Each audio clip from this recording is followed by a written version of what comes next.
So yan, makapag-vlog tayo. Kasama natin si Sergeant. Ayan, anong pangalan mo kuya? Renz. Renz, ayan, ganda ng pangalan, no? Para makapag-vlog tayo rito sa looban. So habang nantay namin yung mga guest. So, maano natin ngayon yung looban dito sa, anong tawag dito kuya? Smulagon. Smulagon. Yun, Smulagon. Ano yung isda, ano? Yun, Please isda. subscribe Kuya Isko Official. Ayan, pakita natin yung view dito. Ayan, babangga na kami. So yan, marami palang kayak bakante, oh. So yun, kanina kasi nagkanda kulang-kulang ng ano yun, ng kayak. Kinakapos pala ng kayak dito. Yun yung kagandahan ng mga formation ng bato dito, oh. Para akala mo malalaglag na siya. Pero hindi talaga nalalaglag yan, kuya, ano? Yung mga bato na yan. Parang akala mo naka-ano na sa gilid, eh. Alam mo siya malaglag siya, no? Oo. Talaga yung ganito rin, parang malaglag ganyan. Oo. Kaya nga, yan. Kasi Yan, natibag na talaga. Nahulog. Buti walang tao na ano, ano? Yan, okay. So, pwede rin mag-swimming dito, mga kaibigan, no? Yan, napapanood natin to kay Gio Ong. Shoutout sa'yo, Gio Ong. Andito tayo ngayon sa Smulagon. Yan. Alright. Ito yung kayak ng personal nila to sa bangka. Kaya, inano tayo ni Kuya. Sinamahan tayo. Alright, ayan.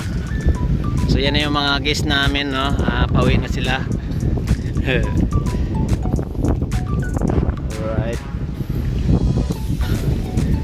Sinundo pala ni Kuya. Hi to my vlog, ma'am. Yan, guests namin yan. Alright. Yun. Ayan, dito tayo. Traffic na, no? One way. At two way siya, kaya traffic. Alright. Yan. Hello.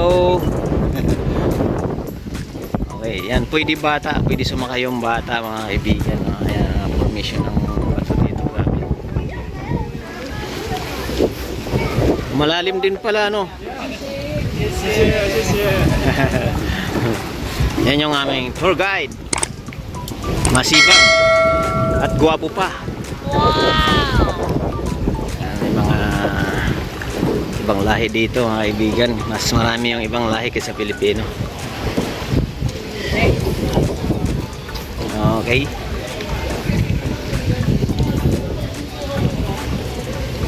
So papasok dito sa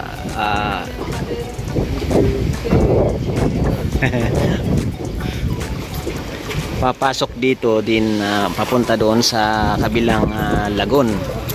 Ayan.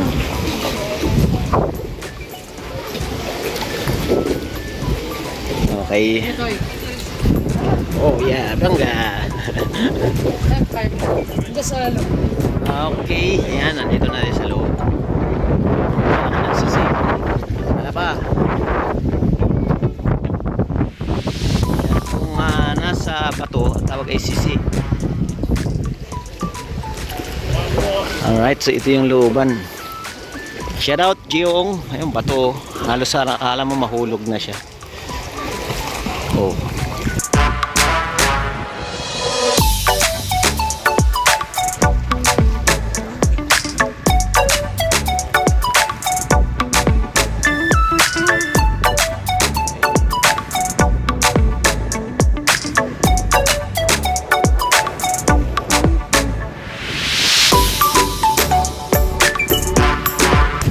Buhangin to, no?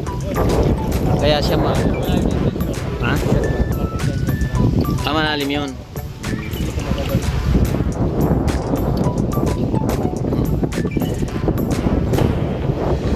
So apaw tao.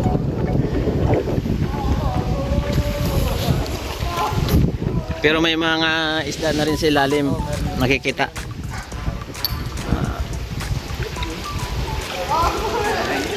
Yun, dito medyo malalim na siya mga kaibigan kasi mga 7 meters. 7 meters, malalim na nga.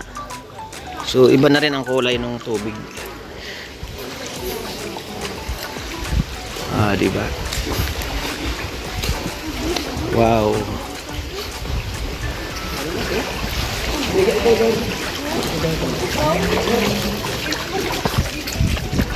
Yun. So walang ibang labasan pala, no? Oh, isang ano lang, entrance exit.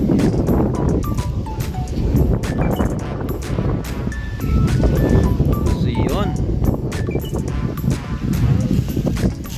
Okay. So hanggang dito lang siya. Oh. Tapos balik na gano'n. So hanggang dito lang siya mga kaibigan, no. Yan, ito yung Small Lagoon. Hanggang doon nakikita niyo yung mga tao doon. Tapos paikot lang dito. Alright. So ang pagpunta rito ay parang ano, sarili mo lang ang ano, walang mag-guide. pag sumakay ka ng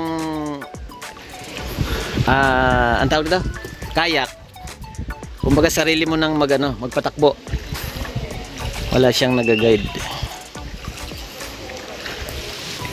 Yan. So ibig sabihin tumataas ang tubig. So ngayon low tide o high tide? Low tide, sir. Low tide ngayon.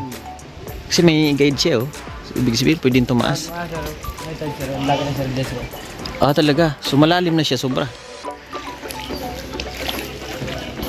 Okay. So ayan, no, mga kaibigan. Maganda nga rito talaga. Lalo na yung mga bihira makakapunta sa mga ganitong lugar. Meron mga sasal, sir. Sa Taglaw Lagoon, sir. Cadlaw Lagoon. May resort din, sir. Pero bawal mo punta dito na. Resort na private din, sir. Private, oh. May ari, sir. Oh. Okay, so ayan, babalik na kami mga kaibigan, mga kababayan. So ayan, ano? Oh, ayan, grabe. Mabait nila rito. Talagang masusulit kayo, maganda na yung lugar. Mabait pa yung mga mag-guide sa inyo dito. Ayan, so pabalik na tayo sa bangka natin. Kasi may time lang siya, no? At lilipat ulit sa pangalawang destination. At dalawa na kami. Meron pang tatlo kasi 5, no? 5 destination tayo, di ba? Oh, yan. So, yan po ang lugar dito, no, sa Small Lagoon. Yan, papanood din natin to sa vlog ni Gio Ong. Okay, yan. So, pwedeng magligo, no, maligo. Katulad nila. So requirements lang talaga na mayroong life jacket. Pero bakit si ma'am walang life jacket? Okay.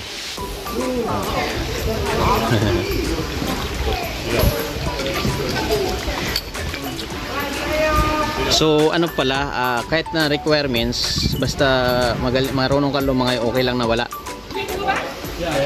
Kahit na requirements yung life jacket, pero kung magaling ka naman lumangoy or marunong, okay lang na wala. Okay. Pag hindi, sir, safe tayo. Nga. So ayan mga kaibigan, nakikita nyo yung nasa bato na yan. Kung sa atin yan dito sa Tagalog ay talaba. Pero pag nakadikit sa bato ay sisi kung tawagin, yung maliliit. Alam mo yung sisi, kapatid? Yan. Nakadikit siya sa bato. Pero malalaki na siyang sisi. Ang talaba kasi is inaalagaan sa ilalim. So right. Balik na kami. Ang kamangha-mangha lang dito, maliban sa ganda ng lugar, yung mga bato na parang akala mo mahuhulog na eh. Nakakapit na lang siya sa tuktok, pero hindi siya nahuhulog.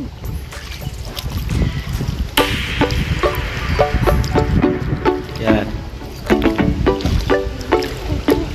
Okay.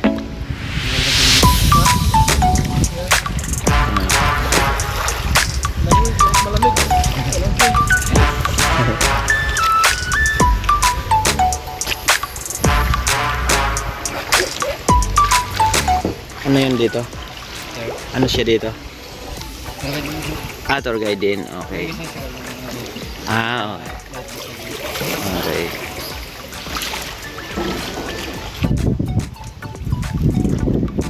So, ang mayroon lang talaga is tour guide.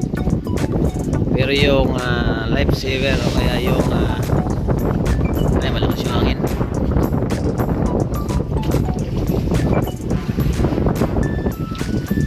Lifeguard is wala.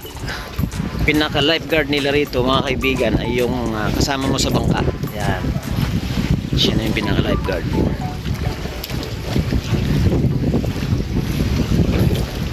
Ayan, dito sa part na to is mababaw na lang siya.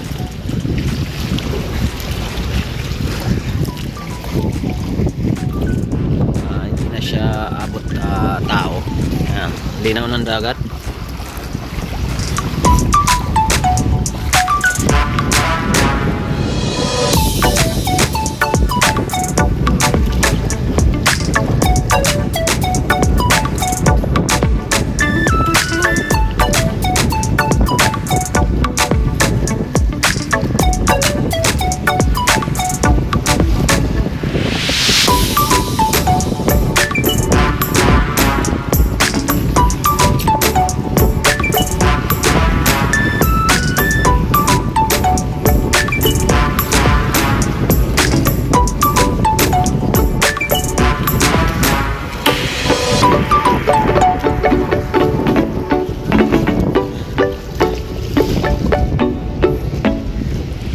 So ayan mga kaibigan, ayan.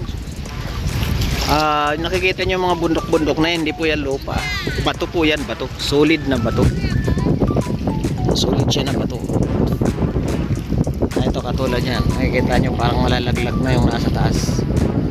Pero nakakapit lang siya. Okay, ayan yung bangka namin, oh. Maganda rin yung bangka na nasama natin.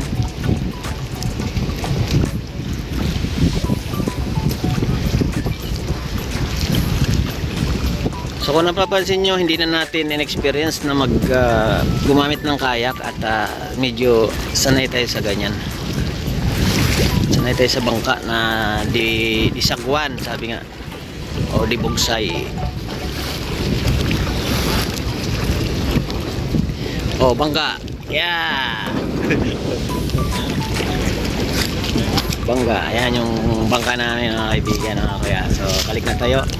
Si Smith. Ayan, si Smith. So, ito ay group, parang group tour, no? Magkakaiba ng lugar. Alright, si kuya. Okay. So, ayan mga kuya, napasok natin yung Small Lagoon. Salamat kay kuya. Ayan, mga kaibigan na natin sila rito. So, maganda ron kasi napapanood din natin yan sa mga vlog, pero na-experience natin, napakaganda. So lang muna uli yung ating video at next upload video po tayo. Alright, next video po. 1, 2, 3, come on!